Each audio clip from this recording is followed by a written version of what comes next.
फ़ाद साहब, आजकल के जो हालात चल रहे हैं, काफ़ी बिल्डर्स आजकल तो भाग चुके हैं, मुल्क से बाहर हैं और उनके प्रोजेक्ट तो इनिशियल मतलब स्टार्ट भी नहीं अभी तक हुए और लोगों से पैसा लेके काफ़ी लोगों को उन्होंने बर्बाद किया हुआ है। तो आप इस हालात में किस तरह से मतलब अपने प्रोजेक्ट डिलीवर कर रहे हैं और अपने क्लाइंट्स को सेटिस्फाई कर रहे हैं? तैमूर साहब, ये आपका सबसे ज़्यादा इम्पोर्टेंट क्वेश्चन है, तो मैं इसको ब्रेक डाउन करके जवाब देता हूँ। जैसे कि आपने कहा कि बहुत से कॉन्ट्रैक्टर और बिल्डर ना भाग गए पैसे लेके।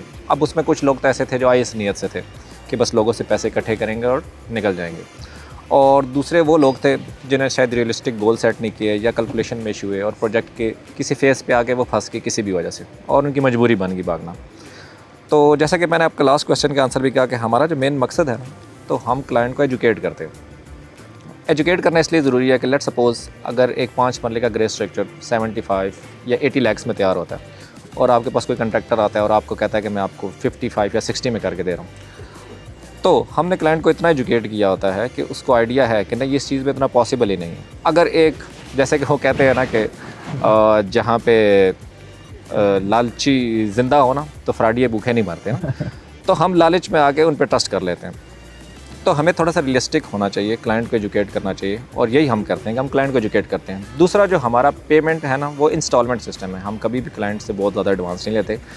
हमारे माइलस्टोन सेट हैं, फेजेस सेट हैं, उस फेजेस की पेमेंट्स आती है और उतना उनका काम डिलीवर होता है। जब वो डिलीवर हो जाता है, इंस्पेक्शन, साइन सब कुछ हो जाते हैं, देन नेक्स्ट फेज़ की पेमेंट लेते हैं।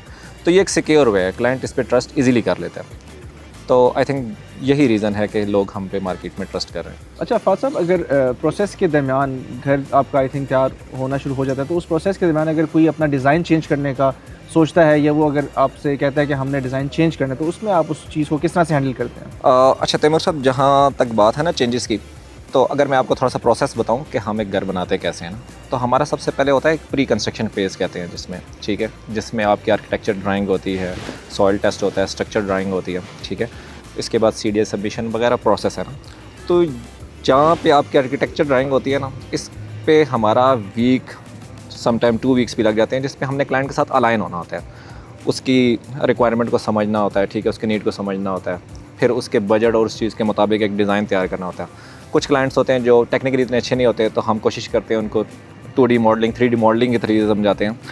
मतलब हम, जैसे कि मैंने पहले भी कहा, कि हम प्रोएक्टिव अप्रोच करते हैं ताकि हमें चेंज उस तरह की लाई ना, और अगर आ रही हो तो उसका हम हैंडल कर लें। क्योंकि देखिए, घर जब एक दफ़ा आप उसका लेआउट बना लेते हैं, तो उसके बाद उसमें माइनर चेंजेस तो हो सकती है, मेजर चेंजेस पॉसिबल नहीं होती। हाँ, यही है कि फिर अगर बहुत ही कोई मेजर चेंज आप तोड़ के दोबारा बनाएं, जो कि क्लाइंट के लिए नहीं है, तो इसीलिए हमारा यही होता है कि हम उसको इनिशियल स्टेजेस पे ही टैकल करें। उसके लिए हमने तकरीबन एटलीस्ट 1 मंथ का प्री कंस्ट्रक्शन फेज़ रखा है बाकायदा।